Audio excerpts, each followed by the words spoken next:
Thanks for staying with us. We shift gears from matters politics to matters child safety here in the country. And of course, we're looking at the key threats, prevention, and the law enforcement response in regards to that. Like I said, we've been experiencing too many cases, which is very concerning, of young children going missing, young girls being abused sexually, being raped, their bodies mutilated and dumped into bushes, into pit latrines. And I mean, it is not a trend that we want to experience here in the country. It is not an issue that we should be talking about at this time of the century. How can we address this issue? How are the relevant authorities or bodies mandated to tackle such cases, dealing with the issue?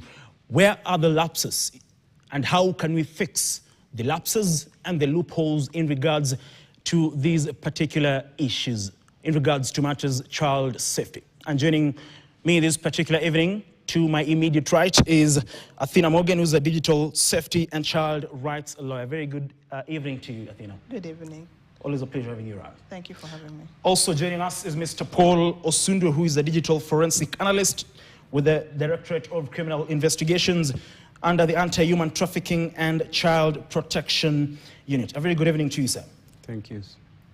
Well, there are various crucial issues which affect, children. Even before we talk about it, we, of course, have posed a question to you in regards to this issue of child safety. And we're asking you, do you feel Kenyan children are safe today, whether at home, online, and also in school? Do you feel Kenyan children are safe today, whether at home, in school, or online? Of course, you have options, and we'll be sampling your response or giving a feedback in regards to your response on that particular question of the day. Now, Athena and Mr. Sundua, there are various threats in regards to this. There's, the issue of sexual abuse and exploitation. There's the issue of, child trafficking and child labor. There's, domestic violence and neglect. There's harmful cultural practices, as well as cyber risks. Athena, as a children, as a lawyer, a legal mind who's, dealing with this issue of children and all, and their safety, which is the biggest threat that we're facing right now as a country? Or all of them are relevant? Thank you very much for having me. And we cannot categorize one as a primary threat, in my opinion, because most of the threats overlap. Initially, the challenge was strangers or children meeting people who would abuse them in person. But today you find that children will get solicited online, and out of the interaction with individuals on the online platform, they end up being victims of cultural practices, victim of abduction, of online rape. And technology has come, and it is here with us, and it has made the issue more complex. The only point of disclaimer is that it is not the technology that has made children unsafe. It is a cultural issue, because even before technology was there, children were still facing these problems. The fact that technology is here now, it magnifies the evil that is within society, but it also magnifies the fact that now we can see it more. Before, when a case happened in Mombasa, it would take days or weeks before we knew about it here in Nairobi. But today, in the snap of a finger, you're able to understand that a child was abused in a particular area. So the threat is a cultural and a social issue that can only be addressed through all stakeholders working together, from the lowest members of the community or from the grassroots level, that is the community, the family, the schools, all the way up to law enforcement, to legal, and to the tech companies, to the churches, and to the clergy. It is a holistic social issue. But one would wonder, Athena, how big is the online threat compared to the traditional forms of abuse as we speak today? Because I read an article that says every day there are almost 60 cases of young girls being abused online. Yes, and just to be very clear, it's not just girls who are being abused online, it's both boys and girls. But since we are already very comfortable with the notion that girls are more vulnerable, you find that even reports, most of them focus on the fact that girls are being abused online more than they focus on the fact that it's both boys and girls.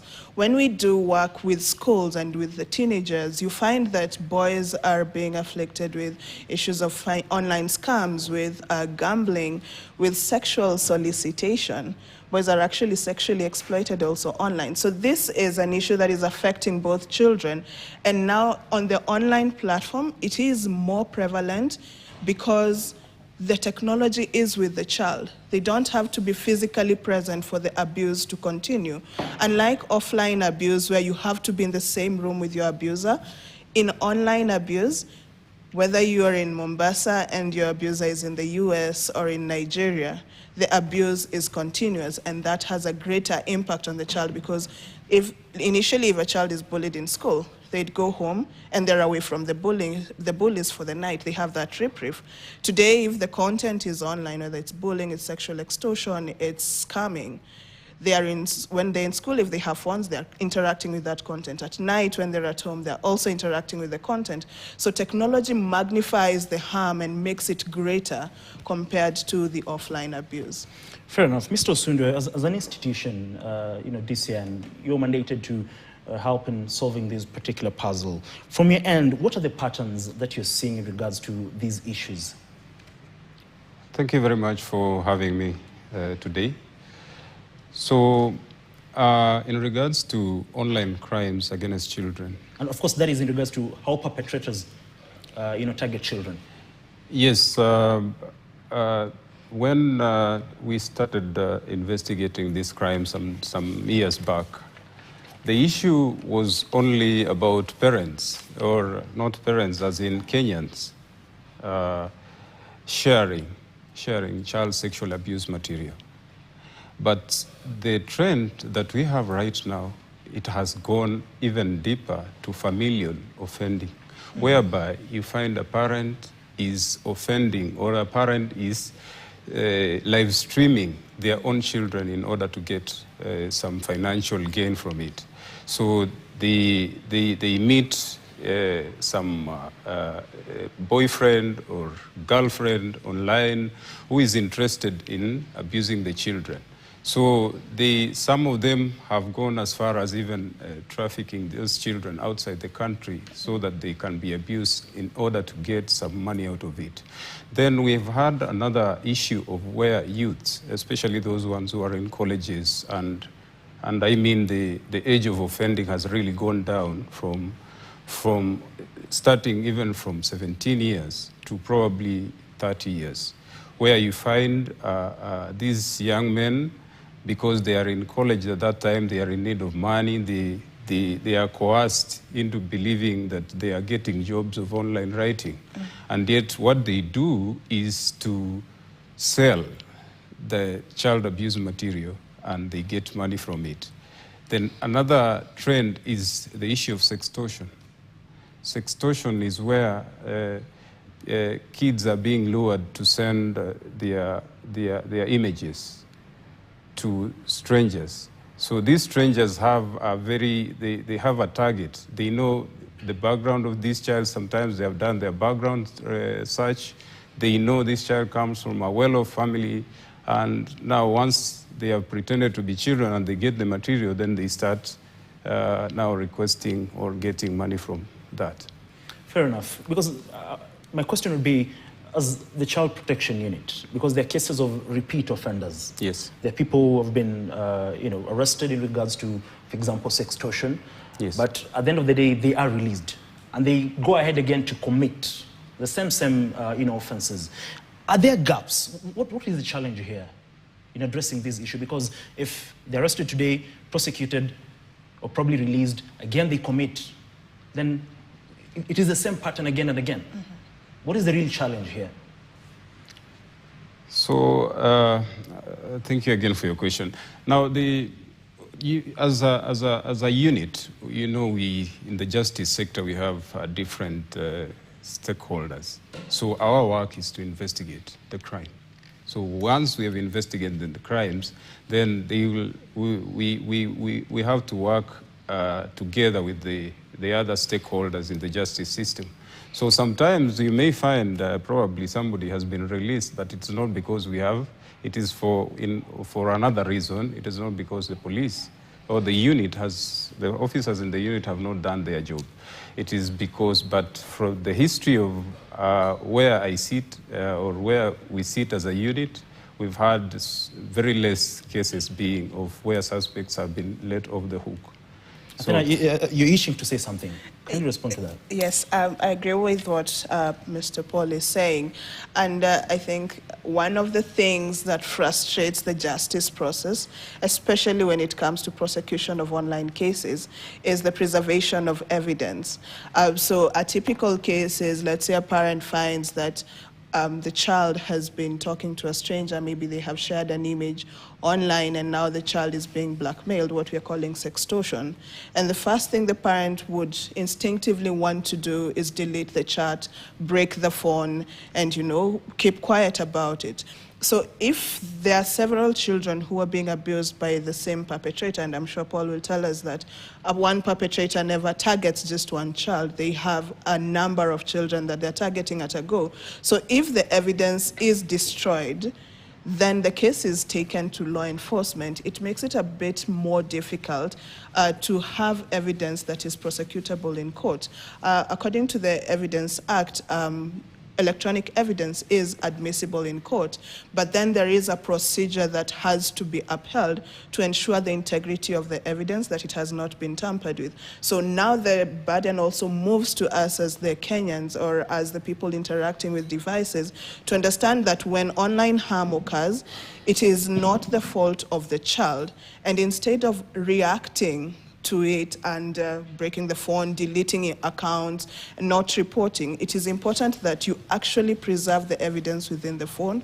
If it is on a social media site, nowadays, most of the end-to-end encrypted platforms allow you to delete for all. So if you find that your child has been chatting maybe on WhatsApp, on Messenger, with someone who's been soliciting them, take a screenshot on that particular phone and preserve it there. We have a tendency also as Kenyans to share, forward this so that ifikie DCI, but that is continuing the harm. So the evidence should be preserved in the device where the conversation was happening, and this is the device that is supposed to be taken to law enforcement to help them now carry on with their forensic investigation, which helps them to be able to track down perpetrators. Because as a child, if you just come and say, I was abused, and then where were you talking to them? I was talking to them on Instagram. Where are the messages? I don't have them. Did you report to the platform? No, I deleted them. Where is your phone? My parent broke it. The legal system cannot work in the absence of evidence, unfortunately. And that is where we also get, these perpetrators continue. Exactly. Yes. And do you feel, in terms of the laws that we have here in the country, do you feel there are certain gaps in regards to laws protecting children as a lawyer? I will say that our laws are very progressive. When you look at Africa in general, in my previous role, I was coordinating a couple of activities across Africa, and Kenya has one of the most progressive laws when it comes to child protection and digital safety. The challenge is the implementation and the understanding by the people whom it is targeting. So for example, even if you talk about the Children's Act that was amended in 2022 to include all sexual exploitation of children, cyberbullying, online harassment. Most people don't know that you can actually take a person to court for online harassment, and especially if you're targeting children. So the ignorance by us as Kenyans is what is making the law, especially in child protection, ineffective. And also in the ecosystem, I think that when you look at the individuals who are specialized to deal with these cases. For example, the DCI Child Protection Unit is top-notch. But if you have one officer working or serving 1 million Kenyans, because I think the unit has close to 30 or 40 people serving the child protection unit, specialized officers, and Paul can correct me if I'm wrong, but that's serving the entire country. You see, there is also a deficit. So the laws may be good and strong, but the implementation of it by the various sector and also the understanding by the people to whom it's supposed to be speaking to makes it less effective. Let me take you back, because you talked about the issue of phones being destroyed, there being no evidence. But apart from that, do you think there are other gaps in between that make sure these cases do not reach conviction? Yes, we could look at jurisdictional issues as well. We know the internet has made the world a global village. So in most cases, you can find that the perpetrators may not actually be in Kenya. And that is the case in most instances. I think the last survey that was done last year showed that the biggest host of child abuse material was it in Europe or Asia? Yes. And that is children from all over the world, Africa included. And you see, when you look at push and pull factors, the vulnerabilities, lack of resources, education, promise of greener pastures, the easier targets are African and Kenyan children. So they become easier victims to even perpetrators who are out of the country. So what we call the cooperation between the mutual legal assistance between countries is not as strong or as effective as it should be, meaning that even if we identify the perpetrator is in Tanzania, the process that it would take for us to actually go get the person and have them answer to their crimes would again be frustrating because of the collaboration that is there. And maybe one other thing is we have several good laws that are talking about child protection. We have the Child Protection Act, the Sexual Offences Act, the Computer Misuse and Cybercrimes Act.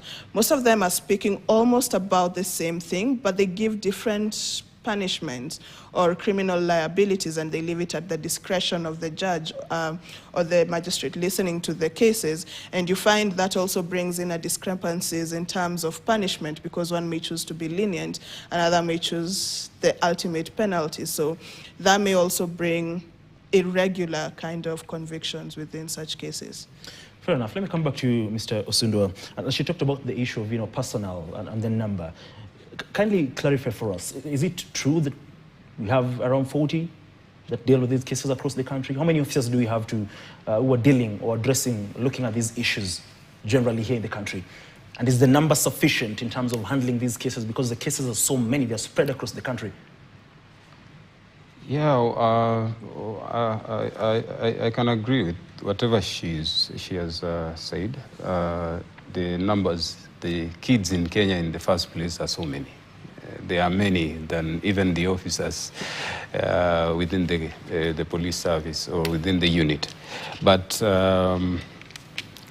we have programs of trying to sensitize police officers in different jurisdictions on the ground, so that they can be able to assist, because the burden, the cyber tips that we receive every day from the National Center for Missing and Exploited Children are many, and they cannot be handled at a go with the officers that we have in the unit, because a child's an online crime is wide. Sometimes it can be wide in terms of investigation, and it can take some time, because you want to abide with the law. What the law says, you need to get warrants, and the issues of the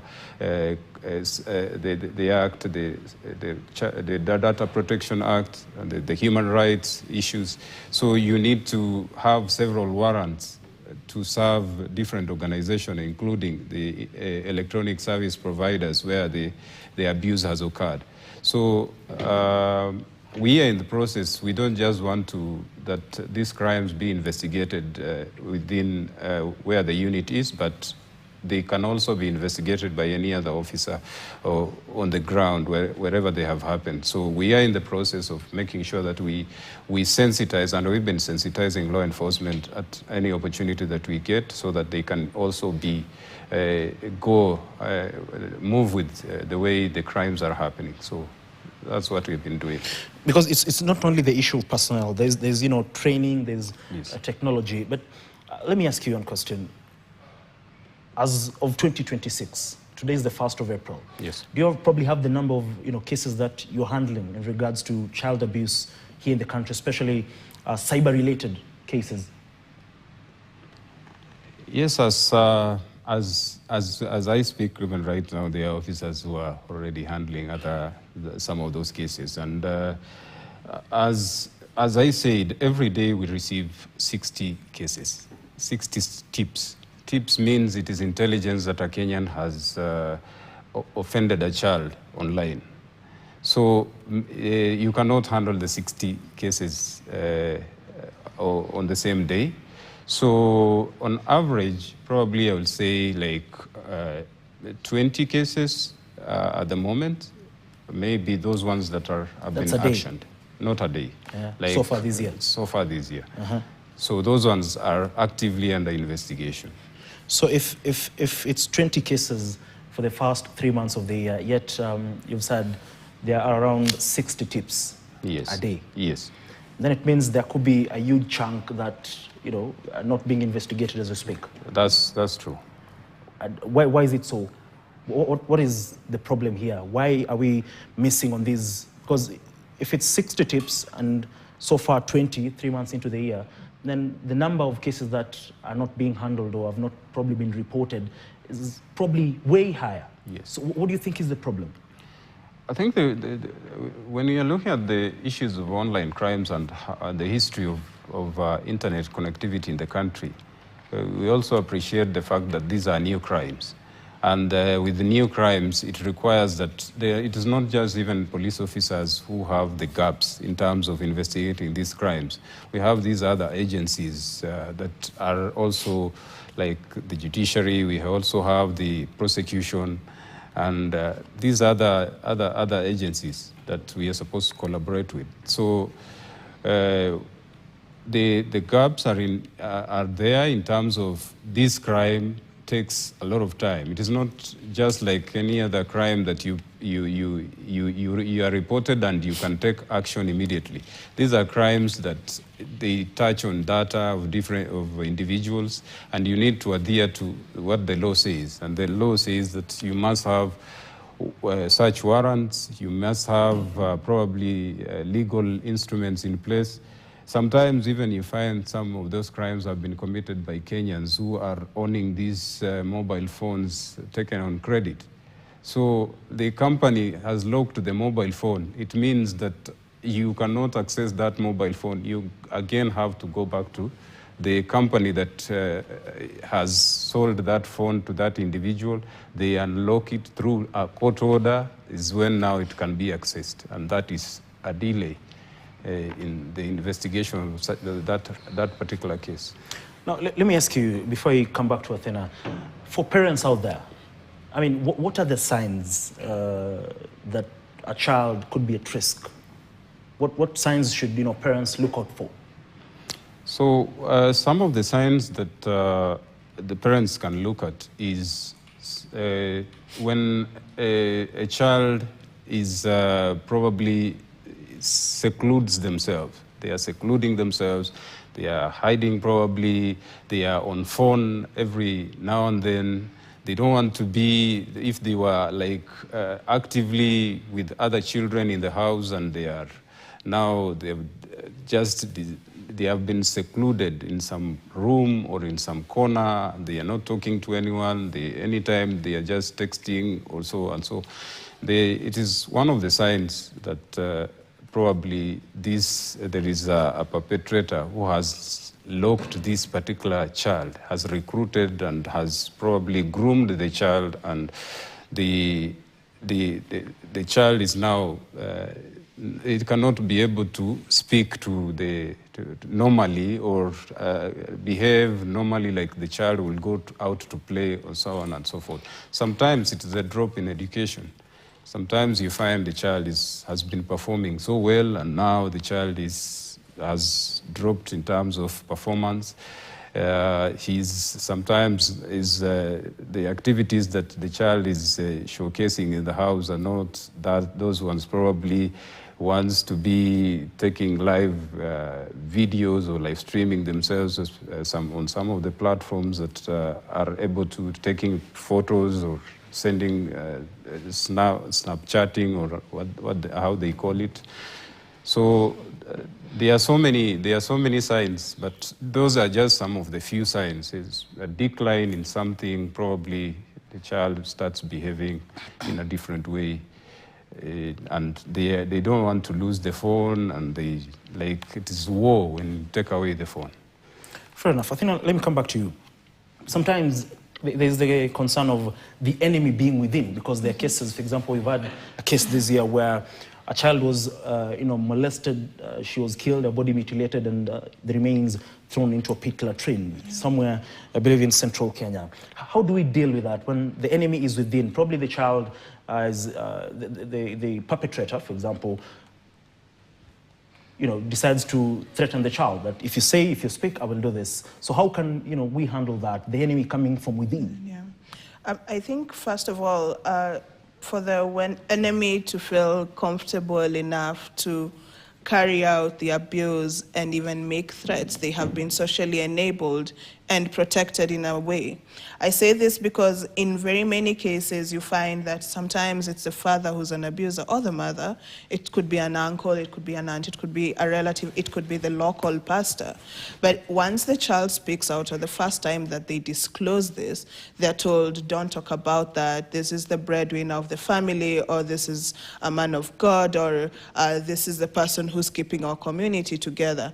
And that is what encourages and emboldens the abusers who are especially abusing locally and the enemy within, as you put it, to continue with the abuse because they know the society they're in empowers them more and blames the victim. We've had cases where the child is asked, why did you go there? Why were you dressed like that?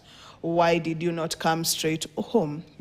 So it stops being the responsibility of the adult who is the abuser, and it becomes now it's for children to take care of themselves to ensure the adults don't abuse them. And that is how the enemy within is enabled. And we really need to have a social mindset shift. I know this is a very big ask because if someone says, like in a family where the father is only the sole breadwinner and he's abusing his 3 daughters, and the mother says we can't talk about it because what happens to us, that brings us back or takes us to the conversation about social support for children and families that have suffered abuse, which again also as a country we are lagging behind because there was a case we were recently discussing in a forum. A girl was abused at home. She talked about it. She was told to be quiet. She refused. She went ahead, reached out to an NGO. The NGO came in. The father was prosecuted. He was arrested. And when the court process was finished, he was jailed. So when the girl went back home, the community rejected her. And they said, you're the reason why your father is no longer here, so you no longer belong to us. So what happens to this child? And now that social support that abused victims in the country need to receive, I don't think there is enough resources at the moment to empower the society to know that even if the breadwinner is out of the picture, we can have a plan B that does not endanger the child or the family at large. Fair enough. My question would be, where do the legal and investigation systems align when it comes to these issues, and where do they break down? The breakdown could be in the reporting, first of all. So in most cases such as this, you'll find that if the case had been reported to law enforcement that has not been empowered. I know the Child Protection Unit has done a lot to empower gender desk officers in various police stations, but in some cases where the law enforcement is not empowered, once the child goes or the family reports, they'll be told, hiyo ni mambo ya nyumbani, go and resolve it at home. And at that point, the case never even gets to see the light of the justice system. And that is where there is a discrepancy. When it comes to where they actually work, in that case, the law enforcement within the area has been well empowered to know that if a case is reported, this is the social worker I need to reach out to, this is the person from prosecution I need to talk to, this is how we're supposed to carry out investigation. It's usually a step-by-step process after the report has been made. The escalation process of it, we have the Child Protection Action Plan for Kenya 2022-2026 that describes the role of each stakeholder once a case has been reported, both from a legal and a law enforcement perspective. So if the teams are empowered, the case would be able to see the light of the justice system. If not, it gets frustrated from the point of reporting. Fair enough. Mr. Osundwa, how can we improve the coordination so that we can secure more convictions in regards to stopping the perpetrators and burying this issue once and for all? Yeah, the coordination is all about forming, knowing that we have a monster among us, and the monster among us is the online crimes against the children. So all the agencies and all the resources will have to be directed towards the fight for these particular crimes. And these are not crimes that one single agency can be able to address. So it means that, we are trying to make sure that everybody, and coordination comes with everyone being at par with whatever is happening, having the knowledge on how they can address, knowing that we are supposed to, as an agency, we are supposed to do this, ABCD, and the other agency will be able to do this. So everything is supposed to run smoothly at some point, so that all our efforts, because sometimes you may find probably there is another organization that is doing the legal side, and there is another one that is doing the investigation. And if all these are not placed in one bucket, it becomes a problem, because we may do very nice investigations and probably take them to the next stage. And when the next stage comes, the person whom we are taking the file to is not able to maybe understand that what is happening. And so it becomes a problem, and that is a loss to the victim, who is a child. So we having forums, we're having trainings together. The agency is concerned, the Department of Children's Services, the judiciary, the police, and the prosecution, even the non-governmental organization, so that we have that coordinated practice where we can be able to fight the crimes in unison.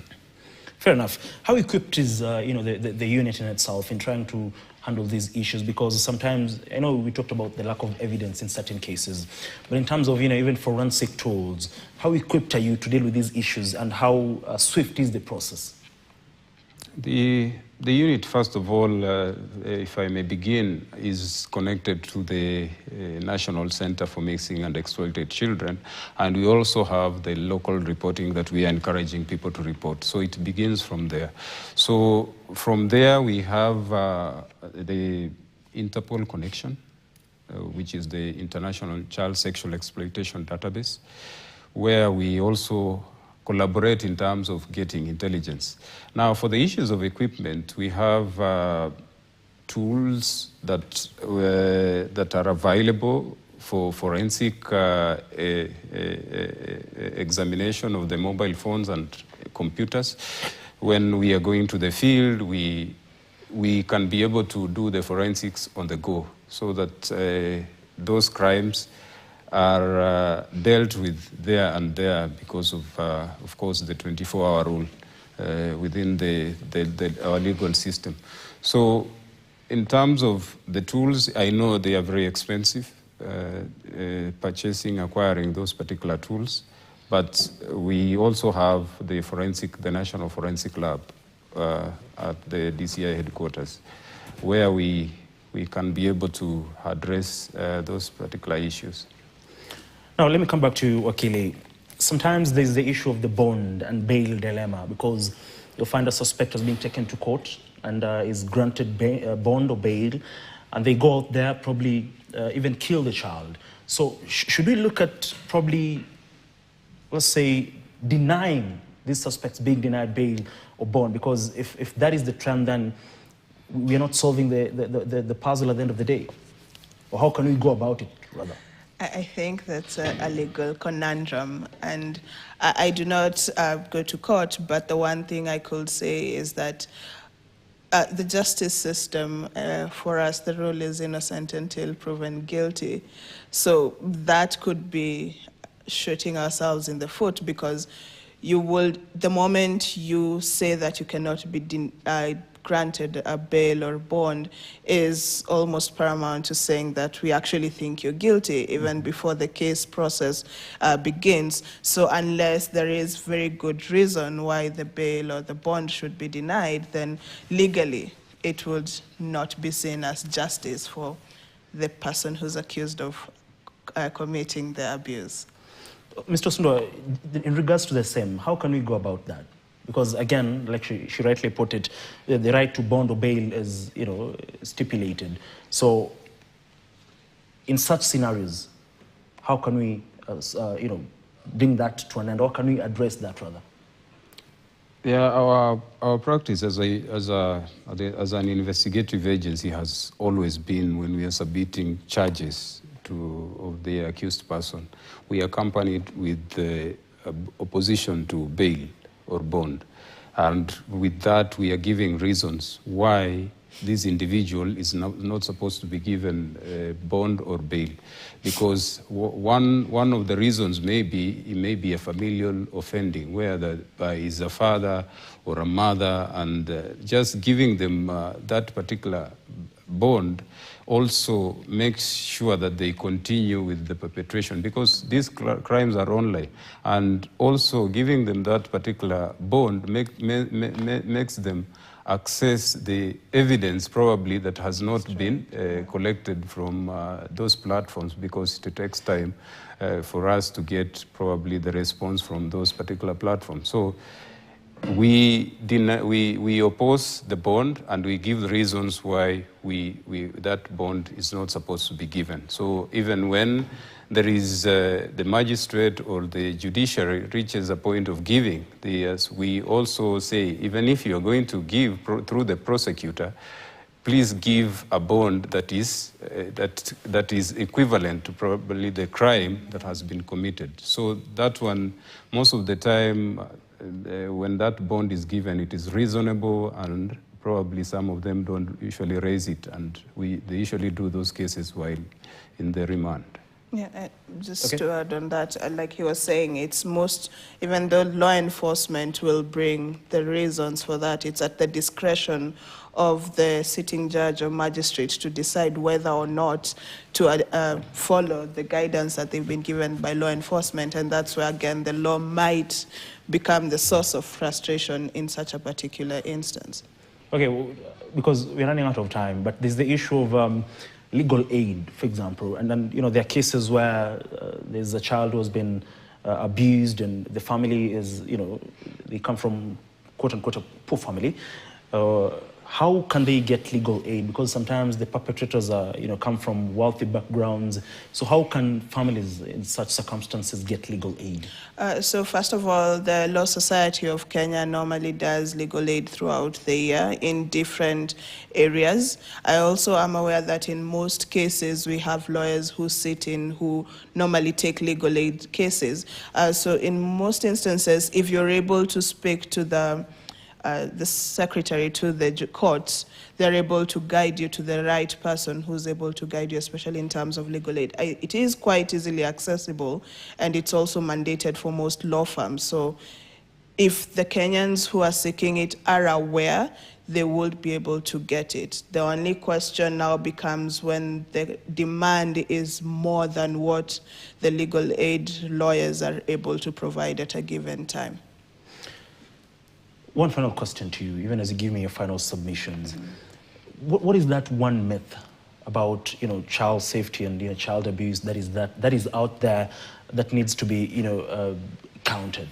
Because okay, go ahead. So recently we've seen globally that countries are rushing in to come up with laws limiting screen time, saying children under 16 should not at all interact with technology or social media platforms. So the common myth is that a monitored child is a safe child. But that is not true. The truth is a child who gets room for open conversation and age-mature guidance is more safe.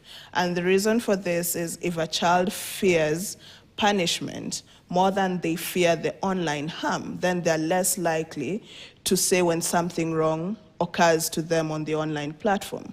So my closing remark would be for the parents, as we're going into the holiday, this April holiday, kids are going to be around, just a few tips. First of all, if your child goes missing or you cannot locate them, do not wait 24 hours to report. Please report immediately, because the first few hours are very crucial in the investigation of a missing child's case.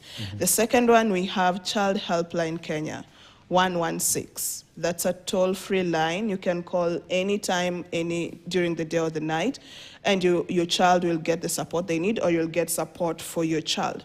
Thirdly, have honest and open conversations. Don't be a dictator. Understand what your child is doing online, and then talk to them about the pros and cons of technology. Not just the cons, because technology has a lot of good things to it.